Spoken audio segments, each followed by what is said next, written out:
Boker Tov. Hier matin, nous avons rappelé que dans la Haftara de Chai et Sarah, Adonia, le fils du roi David, annonce que c'est lui qui prendra la tête du royaume de David quand celui-ci mourra. En fait, c'est Shlomo qui était destiné à monter sur le trône, mais Adonia ne l'entend pas de cette manière. Il veut donc décider à la place de son père.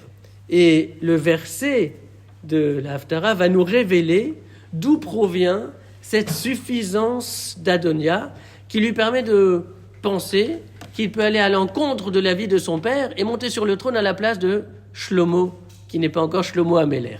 Et le verset est très fort. Le verset dit « Velo atzavo aviv miyamav » Jamais son père ne l'a contrarié, ne l'a attristé. Les morts en disant « Madoua kacha asita » Mais pourquoi agis-tu de cette façon ?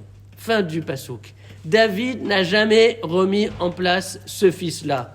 Pas de remontrance, pas de reproche, pas de question, pas d'interrogation qui aurait pu faire pourtant réfléchir Adonia sur son attitude. Autrement dit, Adonia, c'est un enfant roi. Et quand un enfant est roi, il pense souvent devoir être également plus tard un adulte roi. Et au moment où Adonia a fait son coup d'État, il pense que son père ne lui dira rien, comme d'ailleurs dans le passé.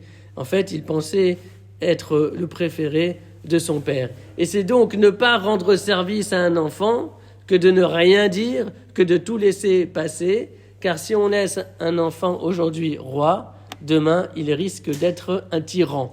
Et donc, on comprend parfaitement que, effectivement, oui, Adonia n'était vraiment pas, mais alors vraiment pas du tout fait pour être un roi. Ouais.